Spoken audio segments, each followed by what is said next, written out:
We will be looking at the math curriculum for 2nd and 3rd grade. They are definitely different books, but they have very similar curriculum that follows the same patterns. So we have the orange books. Grade 2 has part 1 and part 2. And the gray book, working with numbers, is the extra math book. This is just for students who are quick in their math. Math time for 2nd grade actually does last for 40 minutes. It's not as long as you might expect, but I have it for 40 minutes. Then, along with the regular math book, and remember this is just an extra math book, is always speed tests. For 2nd grade, I use the math minutes, and I use the 1st grade and the 2nd grade speed tests. So we use the 1st grade and the 2nd grade math minute speed tests. The way this child is taught to do the speed test is we have a plastic sheet that goes over the top, and then we have a marker, a fine point one, not a stiff point one. And they have their own timers at their desk, and the timers have a magnet on them, so they get to keep them attached to their desk. And so they get to pull out their timers, and they put their little plastic thing over it, and they time themselves. But before they time themselves the first time, they have to go through it with the plastic sheet, and they have to write their answers, and then they have to show it to the teacher to see if they did it right. Then they, when they actually do it right, then they begin their timer. And they need to be able to get it within a minute. That's why it's called Math Minute. They are designed to get them within a minute. And when they finally can get it within a minute using their marker, then they can take off their plastic sheet and use it with a regular pencil and fill it out again, timing themselves. And when they're all done, they get to stop their timer and write down on their sheet how long it took them. And they get really excited to try to get under a minute, and they often end up getting like 37 seconds, which they are proud of. Then the last part of the math curriculum is easy origami for 2nd grade, but for 3rd grade it is actually called easy origami 3. So easy origami is for 2nd grade, and easy origami 3 is for 3rd grade. And real quick, we'll look at the 3rd grade math curriculum. Again, you have the orange math book, and then if they're really fast at it, because some children can only finish 1 page, but other children can finish 1 page in 15 minutes. And so they get to have the extra math workbook. The one that we've chosen for grade 3 is grade 2 part 2. And if they're really super fast, they can do grade 3 part 1. So those are the math books there. And then the speed test is from Rod and Staff.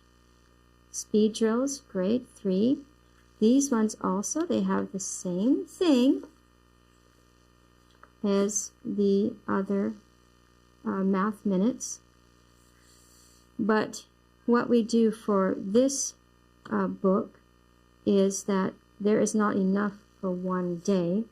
So what they do is they have to do it 3 times and time themselves 3 times with the plastic sheet over it and a marker.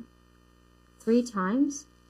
And then the next day they do it again 2 times with the plastic sheet over it and the timer. And then the last time they take the sheet off and they do it with their pencil. But in order to help the third graders make sure they did it the proper amount of time, 6 times, they write on their paper every time they test themselves, how fast they got, they write it down. And sometimes it's quite funny. They might take 5 minutes the first time. So they get to see, oh, it took me 5 minutes. And the second time, oh, it only took me 4 minutes. And then the third time, oh, wow, it only took me 2 minutes. Until finally they get to the last one and they can get it in a minute.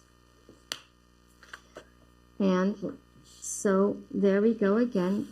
Orange workbook, the extra math book, the speed test, and the origami. Now let's look at these orange math books. There's something unusual about all of these orange math books. None of them have instructions of how to do the problems. They tell them what to do, but they don't really tell them how to do it. So sometimes this is hard for the teachers if they don't know how to do it. The teacher's edition does have the problems with the answers in the book, but they do not have instructions of how to teach it. So the teacher's edition has the props, maybe 3 or 4 of them worked out for you, and so you can figure out what they did. So how do you teach the math class? You call them up. 3rd grade math.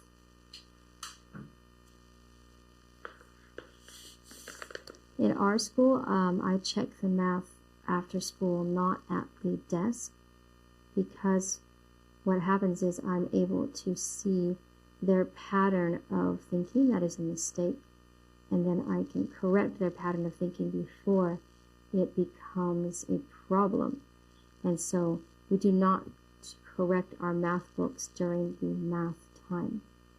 Okay, 3rd grade math, come up with their books. We look at the page. If it looks simple, like this one, add these numbers in your head. Write only the answers. So it looks simple. What I will always do, though, is give a lesson on the whiteboard, or like we have said in previous presentations, they can have their own little whiteboard and a pen. You can do it at their desk, and you can give them a lesson that is similar to what is in the book without giving them the answers to this book. So 18 plus 3. Okay, so I would say, okay, in your head, what is 17 plus 3? And all of them will then write the answer. Okay, 21 plus 5. And you get to write the answer. Then when we're done with introducing that lesson, if there's anything I think I need to explain in their speed test, I will. And usually origami is not taught during the math class. It is taught at a different time. We actually usually teach origami in a class together. The 1st and 2nd and 3rd graders are often together in origami. But if there's not time for that, you can just explain to them the rules for the symbols, the lines, and the arrows. And once they are able to get that, they should really be able to do origami on their own at their desk. So this would have been a short lesson. You don't have to keep the students up with you a long time during math class if it's an easy lesson. Let's say here, buying lunch. We see that milk is 5 cents, soup is 4 cents, rolls are 2 cents, 3 cents, 7 cents, 8 cents. Buying lunch. So here we have some word problems. There's only 6 of them. So you don't want to work these problems with them at all. They need to do these on their own. So again, you will need to make up something that's similar to that and either have them come to the whiteboard and work it on the whiteboard or work it on their little whiteboards at their desk. But again, it's very important, in my opinion, for you to correct these math books alone after school so you can find out where the student's thinking has gone wrong and help them get that fixed as soon as possible. And that is the same with the Math 2 book. Again, there are no instructions for the students or the teachers about how to do these things. So you will look at the lesson and you will make up something on the whiteboard or on the little whiteboards that is similar to what is on the page. You can do the first problem together if it's something that's not short. But if it is short, you probably should not be doing the problems together in the book. Those students who are fast in their math and they're going to be using the extra math book, those will just be kept at their desk. You do not give them instructions in this math book. But if you notice that they are done and they're sitting there with nothing to do during math class, you can remind them to get out their extra math book. And they should turn that in also at the end of the day if they have done that. One thing that I have learned in teaching math is that the cent sign, if a child, and this is taught in these books, and I think it's taught in all math books, they're first taught the cent sign, 7 cents. I have found that that is a downfall. I have changed all my books, and I've told my children, the students, to rewrite their problems to always look like this and call it 7 cents. If they do that from a very young age, you will find that they will not be confused. And they can learn the 7 cents thing when they're older. Like, if they come across it when they're older, it won't confuse them at all because they have this already cemented in their mind. But when they start with the little cent sign and try to move on to this, they often get confused because this 7 cents has no 0 in front of it. And so they can't figure out why they have to put a 0 in front of it. They often will write it just like this. Because they just think, okay, instead of the cent sign, we'll just put a dot there. But that's wrong.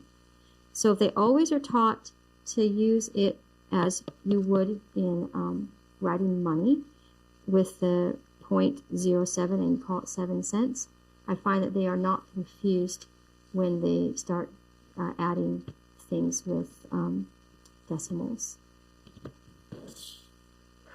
The other thing about math class that I have found for every student, it has not failed yet, that if you will do the speed tests, these speed tests that they do every day, they will always do better in math class, and it seems like they always are doing well in math class. Like, I can't find a student that really struggles that much with math class if you are persistent in the speed tests.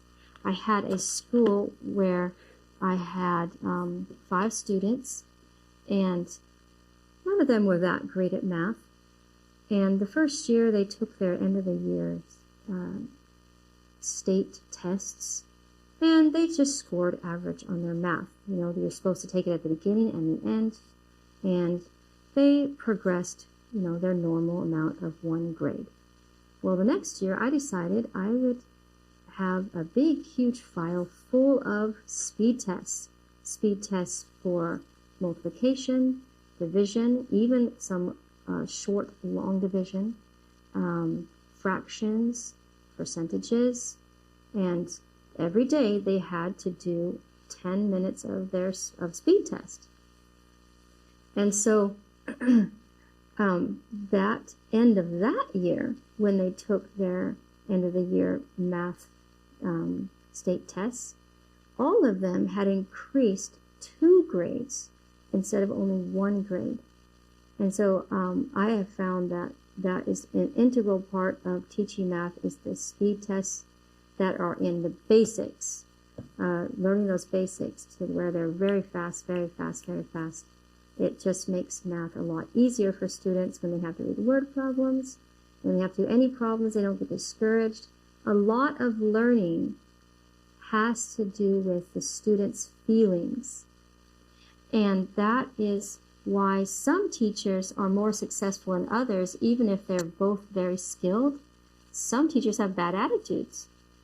And that bad attitude makes the children have bad attitudes.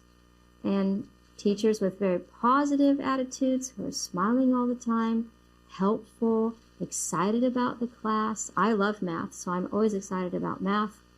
And actually, I love all the classes, but math was always easy for me, but it's not generally easy for everyone.